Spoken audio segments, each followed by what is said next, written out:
Hello everyone, मेरा नाम है कृष्णा और मैं आपका स्वागत करता हूं फिजिक्स ज्ञान मुकेश नायक चैनल में। तो फ्रेंड्स एंड स्टूडेंट्स, ठीक है, आज हम जो देखने वाले हैं हमारे लेसन का जो नाम है वो है life process and living organisms part 1। तो ये सीखने से पहले हमको ये देखना ज़रूरी होता है कि लाइफ प्रोसेस एक्चुअली होती क्या है। ठीक है, लाइफ प्रोसेस किस चीज़ में, मतलब क्या, क्यों लाइफ प्रोसेस ज़रूरी है और what is the definition of life process. इस चैप्टर में हम जो देखने वाले हैं वो फर्स्ट है living organism and life process, है ना। फिर उसके बाद हम देखेंगे living organism and energy productions, फिर देखेंगे सम न्यूट्रिएंट्स एंड एनर्जी एफिशिएंसी, और लास्ट में हम देखने वाले हैं सेल डिवीजन के बारे में। ठीक है, तो ऐसे हम आगे बढ़ने वाले हैं इस चैप्टर के अंदर। तो अगर हम इसको मूव करेंगे ऊपर की तरफ और हमारे चैप्टर का सबसे पहला टॉपिक लेंगे जिसका नाम है living organism and life process, तो सबसे पहले तो यार हमको डेफिनेशन जरूरी है। लाइफ प्रोसेस की एक्चुअल में डेफिनेशन होती क्या है। ठीक है, लाइफ प्रोसेस की डेफिनेशन होती है the vital processes, the vital processes CESS, the vital processes which take part in our, take part नहीं बोलेंगे, the vital processes which occurs, हम तीसरी गली में जा रहे थे, which occurs in our body, in our body or in an organism,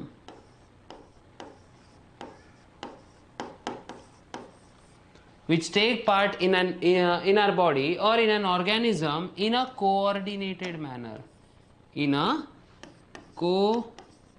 coordinated manner, मतलब ये तालमेल में चल रही है ये प्रोसेस। देखो तुम लोग खाना खा रहे हो, खाना खाते खाते हम देख भी रहे हैं, महसूस भी कर रहे हैं, सांस भी ले रहे हैं, मतलब खाने के टाइम पे तो नहीं लेते, लेकिन हाँ जब हम खाना स्वलो कर लेते तो डाइजेशन भी हो रहा है, सर्कुलेशन भी हो रहा है, और ये सब प्रोसेसेस एक कोऑर्डिनेटेड मैनर में चलते रहती है। ठीक है, और इसी को हम कहेंगे लाइफ प्रोसेस। क्या बोलेंगे? It is called as, in coordinated हम बोलेंगे manner, and this is called as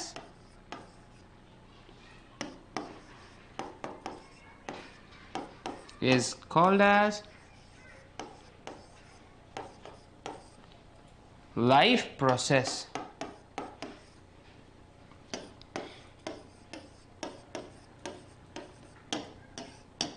इसी को हम कहेंगे लाइफ प्रोसेस। ये कोऑर्डिनेटेड मैनर में चलते रहती है ये प्रोसेस। कोऑर्डिनेटेड मैनर मींस ये तालमेल में चल रही है। देखो चल रहा है ऑर्केस्ट्रा, बज रही है धुन। क्या, जरा गौर फरमाइएगा, चल रहा है ऑर्केस्ट्रा, बज रही है धुन। छोटा भीम की अंदर मौसी का नाम होता है टुन टुन, थोड़ा सा पांचट था लेकिन समझ लेना। ठीक है, हम बोल रहे हैं बज रहा है ऑर्केस्ट्रा, चल रही थी धुन। अब धुन मधुर कैसे लगेगी? धुन हमारी मधुर कैसे लगेगी? हाँ, मधुर धुन किसको हम कहेंगे? जब प्रॉपरली तबला टाइम पे बज रहा है, उसी के कोऑर्डिनेशन में वायोलिन बज रहा है, गिटार बज रहा है, कोई वहाँ पे पुंगी बजा रहा है, कोई शहनाई बजा रहा है, तो वो सब क्या है? ये जब सब एक कोऑर्डिनेटेड तालमेल में चलेगा तब जाके एक अच्छी धुन बनती है। अब इसमें से कोई भी कंपोनेंट या कुछ भी अगर खराब हो गया या फिर कोई और ही लय में जा रहा है, कोई और ही सुर में जा रहा है, तो वहां धुन खराब हो जाती है। वैसे बॉडी का ऑर्केस्ट्रा, बॉडी की धुन भी कब खराब होगी? जब इन कुछ प्रोसेसेस में से एक प्रोसेस या एक से ज्यादा प्रोसेस प्रॉपर तरीके से काम नहीं करेगी। अब वो कौन सी प्रोसेस है ये हम देखेंगे पहले। तो देखिए पहला टॉपिक हम लोग स्टार्ट कर रहे हैं हमारा living organism and some life processes. और आपके सिलेबस के लिए most of the time first part में जो है ये सिर्फ रेस्पिरेशन के बारे में डिस्कस किया गया है, तो हम वो ही डिस्कस करेंगे और उसके बाद हम डिस्कस करेंगे बाकी प्रोसेस को। ठीक है, अभी इसको हम ले लेंगे ऊपर और अब देखते हैं सम ऑफ द लाइफ प्रोसेसेस। अगर जिसको ये लिखना है तो आप लोग देखिए, इसका स्क्रीनशॉट भी ले सकते हैं। अब देखिए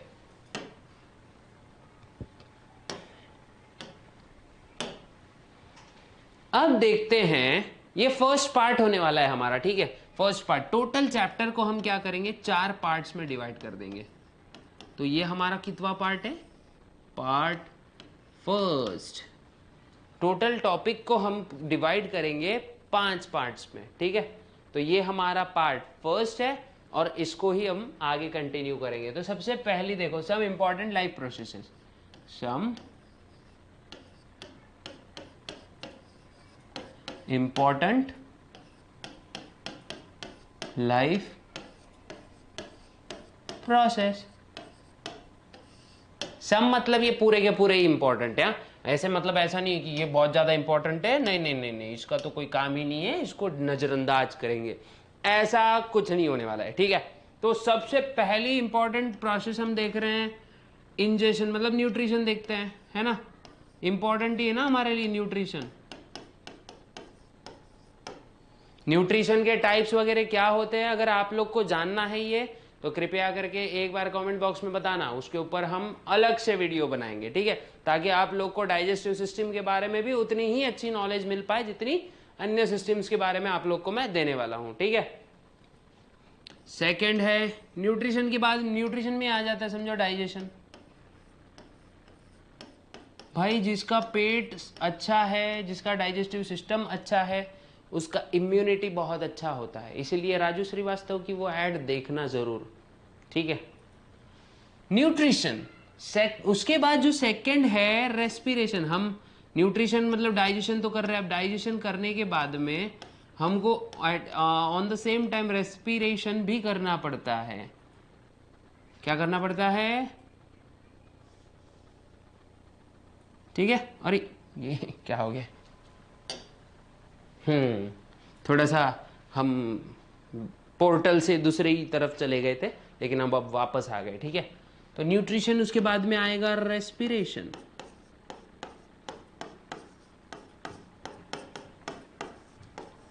रेस्पिरेशन के बाद देखते हैं सर्कुलेशन, ये एक और वाइटल प्रोसेस है।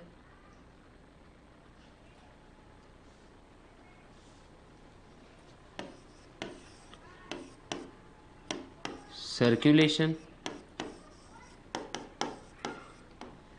सर्कुलेशन के बाद आता है, बताइए बताइए कौन सा हो सकता है, न्यूट्रिशन जिसको हम बोलेंगे डाइजेशन, रेस्पिरेशन, सर्कुलेशन। अब सब तो हो गया, बचा एक्सक्रीशन।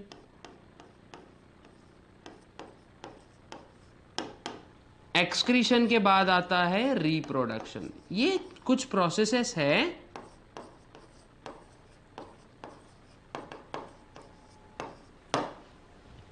ये कुछ प्रोसेसेस हैं जो हमारे बॉडी में कांस्टेंट चलते रहती हैं। हाँ नो डाउट रिप्रोडक्शन कांस्टेंट नहीं होती है, लेकिन ये जो ऊपर की प्रोसेस है ना, ये डेली बेसिस पे चलते रहती है। रिप्रोडक्शन डेली बेसिस पे नहीं होता है। ठीक है, हमारा जो ये 4 ऊपर की प्रोसेसेस है ये डेली बेसिस पे हमारे बॉडी में चलते रहती है, और इन्हीं 4 प्रोसेसेस के वजह से हमारा डेली लाइफ प्रॉपरली चलते रहता है।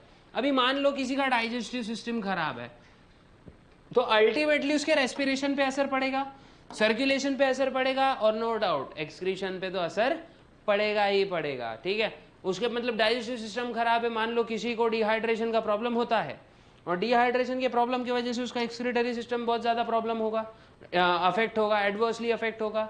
वैसे ही रेस्पिरेटरी सिस्टम भी अफेक्ट होगा। देखो जब एसिडिटी वगैरह किसी को होती है, सांस लेने में प्रॉब्लम होती है ना, होती है कि नहीं होती है, हुई होगी किसी को जो एसिडिटी, बताना कमेंट बॉक्स में। ठीक है, nutrition, digestion, respiration, circulation and reproduction, ये 5 वाइटल प्रोसेसेस है।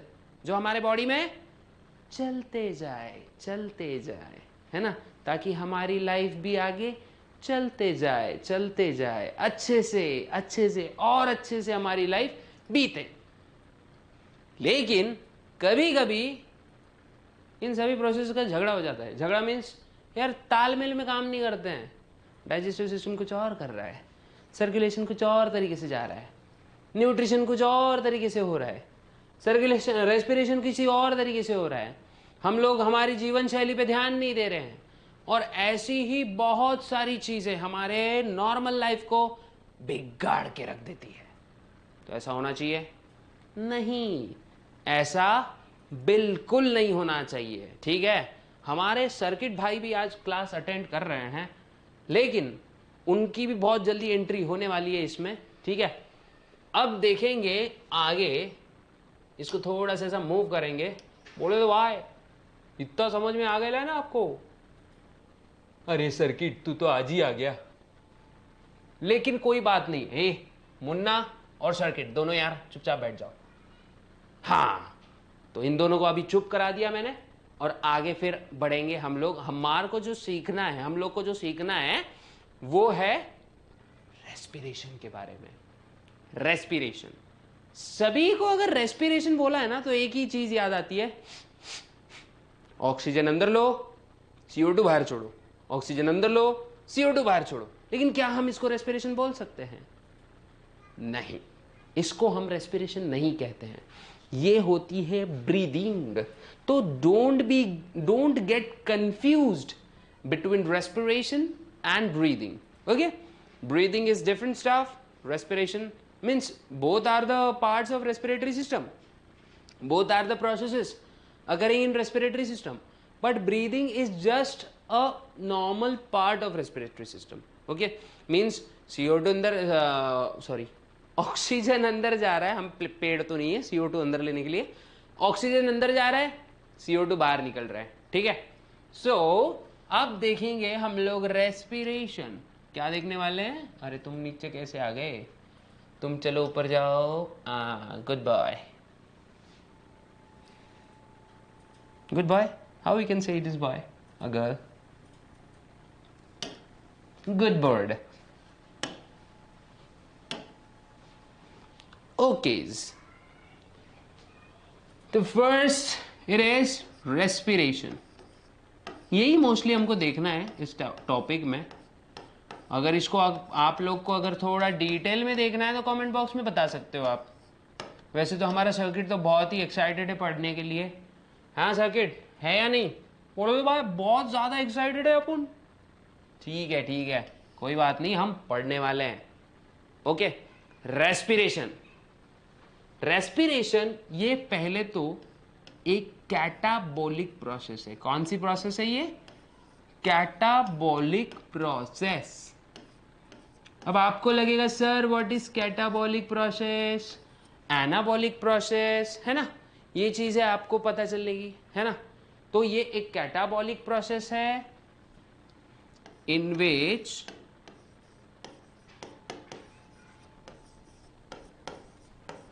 Glucose molecule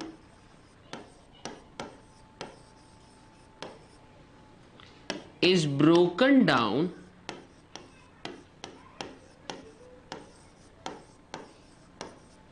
into carbon dioxide and H2O with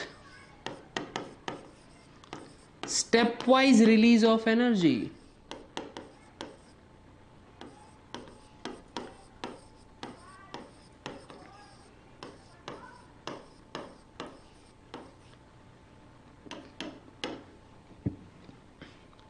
क्या होता है ये होता है कैटाबॉलिक प्रोसेस।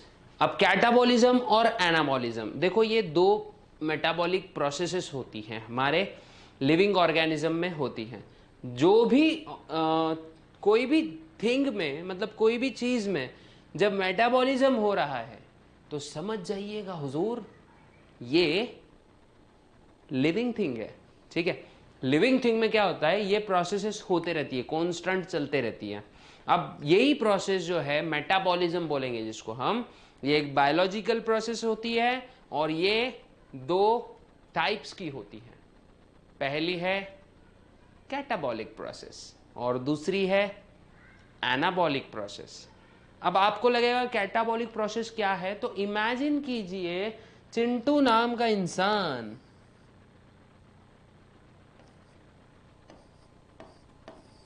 ये बड़ा शैतान सा बच्चा है और ये क्या कर रहा है, मान लीजिए ये मटका रखा है यहां पे, इसने इस पर पत्थर फेंका, ठीक है। अब पत्थर फेंकने की वजह से ये मटका क्या हो जाएगा, टूट जाएगा। मतलब एक कॉम्प्लेक्स सी चीज कई टुकड़ों में बढ़ गई है ना, इसी को हम बोलेंगे कैटाबॉलिज्म। क्या बोलेंगे, catabolism. when a complex substance breaks into simple form, when complex substance breaks into simple form, then it is called as catabolism। और एनाबॉलिज्म इसका एग्जैक्ट उल्टा उल्टा बोल रहा हूं, उल्टा उल्टा मीन्स क्या, when simple substances combines to form a complex substance। जैसे फॉर एग्जांपल आपके घर में वो लीगो गेम्स होगी ना, जोड़ जोड़ के एक बिल्डिंग बन जाती है ना। तो लीगो गेम्स में क्या होता है, हम लोग छोटे छोटे पीसेस जोड़ के एक बड़ा सा कॉम्प्लेक्स स्ट्रक्चर बनाते हैं और उसी को हम क्या कहेंगे, हम उसको कहेंगे एनाबॉलिज्म। क्या कहेंगे उसको, एनाबॉलिज्म। ओके, तो शायद आपको कैटाबॉलिज्म एंड एनाबॉलिज्म समझ में आ गया होगा। Let's move back towards our chapter. अब देखो रेस्पिरेशन, रेस्पिरेशन हम इसको ऊपर लेके जाएंगे। अगर आप लोग को डेफिनेशन चाहिए इसकी तो आप लोग लिख सकते हो, है ना। अब लेकर जाएंगे इसको, चलो चलो up in the air, up and away बोलना पड़ेगा इसको, और ये चला गया ऊपर, ठीक है। अब एनाबॉलिज्म कैटाबॉलिज्म ये हमने देख लिया, रेस्पिरेशन भी देख लिया। अभी आप लोग को ब्रीदिंग से कंफ्यूज नहीं होना है। ब्रीदिंग क्या होती है,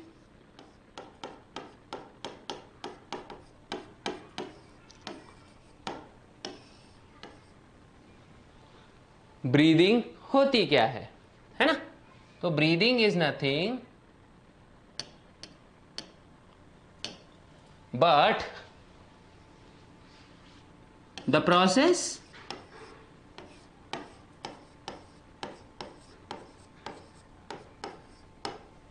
in which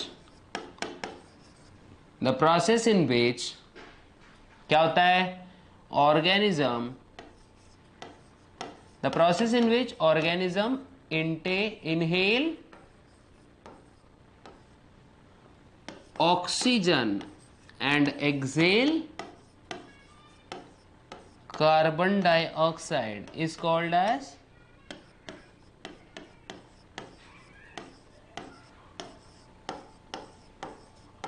ब्रीदिंग। क्या बोलेंगे बेटा इसको, इसको हम बोलेंगे ब्रीदिंग। यानी ये ऐसी प्रोसेस होती है जिसमें ऑर्गेनिज्म जो है ये ऑक्सीजन इनहेल करेगा और CO2 एक्सहेल करेगा, इसको हम कहेंगे ब्रीदिंग प्रोसेस। क्या बोलेंगे बच्चों, it is called as breathing process. और ये ऊपर नीचे होती है, जैसे जैसे 10th एग्जाम आता है वैसे वैसे ब्रीदिंग फास्ट हो जाती है, क्योंकि पता है ना कि साल भर हमने कुछ किया नहीं, अचानक इतना सारा पढ़ना पड़ रहा है, तो यार चलो जोर से सांस लेंगे और जोर से सांस लेते लेते पढ़ाई करेंगे। ऑक्सीजन जितना अंदर जाएगा उतनी एनर्जी बिल्डअप होगी, एनर्जी बिल्डअप की वजह से हम लोग अच्छा पढ़ पाएंगे और अच्छा पढ़ने की वजह से हम लोग अच्छे मार्क्स स्कोर कर पाएंगे। तो टेंशन मत लो, ब्रीदिंग रेट बढ़ाने की जरूरत नहीं है, भाई आया है साइंस 2 आपका अच्छे से करवा के देगा, ठीक है। वैसे आप मेरे छोटे भाई बहन ही हो, है ना, तो उसी के हिसाब से समझ लीजिए, आप बड़े भाई को सपोर्ट करिए, आपका बड़ा भाई आपको सपोर्ट करेगा, ठीक है। अब देखो ब्रीदिंग तो आपको समझ में आ गई। अब पप्पन वो ये भी उड़ गया, अब देखते हैं रेस्पिरेशन एक्चुअली होता क्या है। देखो हम लोग खाना खाते हैं, राइट? खाना तो खाते ही ना, सब के सब खाते हैं ना यार, है ना? क्यों खाते हैं? Why we eat food? कुछ बच्चे बोलेंगे सर न्यूट्रिशन के लिए। वेरी गुड, बहुत अच्छी बात है। हम न्यूट्रिशन के लिए खाना खाते हैं, और न्यूट्रिशन के लिए खाना खाने के बाद वो न्यूट्रिशन को हम, मतलब वो न्यूट्रिशन मिलेगा कैसे हमको, हाँ, ये इंपॉर्टेंट है। तो डाइजेशन जब हो जाता है तो देखो न्यूट्रिएंट्स ब्लड में रिलीज हो जाते हैं। देखो आफ्टर डाइजेशन, आप लोग को मैं इसका प्रीक्वेल बताता हूँ। सबसे पहले रेस्पिरेशन के पहले क्या होता है, मतलब ये सब साइमल्टेनियसली हो रहा है, लेकिन अपन इसको थोड़ा सा पार्ट्स में ब्रेक करके देखेंगे, ठीक है? डाइजेशन होता है, डाइजेशन की वजह से क्या हो जाता है, ब्लड में क्या हो जाता है, nutrient enters in blood.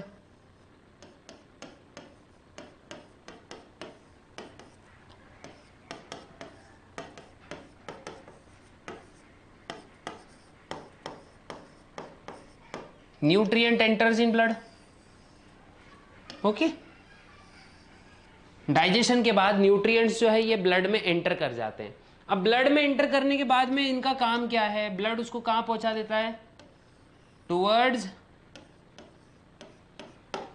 Blood उसको पहुंचा देता है टुवर्ड्स सेल। अब ये सेल में जाने के बाद इन न्यूट्रिएंट्स का और ब्रेकडाउन होता है, ठीक है?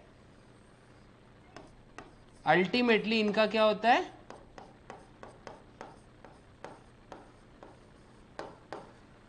इनका होता है ब्रेकडाउन, और ब्रेकडाउन होने के बाद ये रिलीज करते हैं, मतलब यहां से इन्हीं चीज से एनर्जी बिल्डअप की जाती है। देखो आखिरी में यार ये सब काम ना एनर्जी के लिए चल रहा है। एनर्जी जिसने भी एफिशिएंटली यूज की वो बहुत अच्छी तरीके से इस धरती पे सरवाइव कर सकता है। अगर हम ही देख लो, अगर हमने हमारे रिसोर्सेज प्रॉपर तरीके से यूज किए तो हम लोग और ज़्यादा डेवलप्ड सिविलाइजेशन बन सकते हैं। लेकिन अभी हम लोग सिर्फ एक ही चीज़ पे लगे रहते हैं, कैसे एक दूसरे की टांगे खींचे और कैसे हम खुद की ही टेंशन टाइट कर लें, ठीक है? तो ध्यान देना चाहिए हमने एनर्जी सिस्टम पर। हमारी गवर्नमेंट्स ने भी क्या करना चाहिए, एनर्जी प्रॉपर तरीके से हम कैसे इंफ्रास्ट्रक्चर्स रेडी करें कि एनर्जी का यूज प्रॉपर हो। देखो आज पेट्रोल की वजह से तो सभी की जेबें ढीली हैं, लेकिन स्टिल हम आगे का भविष्य हैं, आप आगे का भविष्य हो, और आप में से कुछ साइंटिस्ट्स ऐसे निकल सकते हैं जो एनर्जी कंजम्पशंस की प्रॉब्लम को हल कर सके, ठीक है? जो एनर्जी क्राइसिस की प्रॉब्लम्स को हेल्प मीन्स हील कर सके और एक नई खोज करके निकाले। बिकॉज मैंने पहले भी कहा है, आप लोग में से कोई एक साइंटिस्ट, कोई एक नहीं, आप सभी में एक न एक छोटा सा साइंटिस्ट छुपा हुआ है, और उसी साइंटिस्ट को आप लोग ने जगाना है। तो चलो आइए वापस हमारे टॉपिक पे बढ़ेंगे। एनर्जी किस फॉर्म में होती है बच्चों? एनर्जी होती है एटीपी के फॉर्म में। तो पार्ट 1 के लिए, पार्ट 1 वीडियो के लिए मुझको लगता है यहां तक बहुत ही अच्छी नॉलेज आप लोग को मिली। हमने देखा life process and living organism part 1, ये हमने स्टार्ट किया। हम कौन कौन सी चीज़ें इसमें सीखने वाले थे ये हमने डिस्कस की। फिर हमने देखा कि भाई लाइफ प्रोसेसेस एक्चुअली होती क्या है, डेफिनेशन क्या होती है भाई लाइफ प्रोसेस की, है ना? डेफिनेशन हमने डिस्कस की। उसके बाद हमने देखा different types of life processes, है ना? तो आगे हमने देखा उसमें से फर्स्ट वाली रेस्पिरेशन मतलब सेकंड वाली प्रोसेस के बारे में हमने जानकारी ली। तो क्योंकि हमारे सिलेबस के लिए ये सबसे मतलब सबसे ज़्यादा इंपॉर्टेंट चीज़ है ना? और इसी के बारे में हम लोग ने जानकारी ली। उसके बाद हमने देखा भाई बच्चों को कन्फ्यूजन होती है ब्रीदिंग में और रेस्पिरेशन में, दोनों की डेफिनेशन वो एक ही बोल देते हैं। तो इसका हमने क्लियरेंस लिया। उसके बाद हमने देखा कि भाई एक्चुअली रेस्पिरेशन की ज़रूरत क्या है। जो हम खाना खाते हैं उसमें से हमको एनर्जी भी तो निकालनी है, केमिकल एनर्जी को हीट एनर्जी वगैरह अन्य फॉर्म में तो भी कन्वर्ट करना है, और यही कन्वर्जन का काम होता है हमारे रेस्पिरेशन का, ठीक है? और इसी के लिए हम बोल सकते हैं कि पार्ट 1 को हम कंक्लूड करते हैं। तो मिलते हैं अगले एपिसोड में, तब तक के लिए जय हिंद।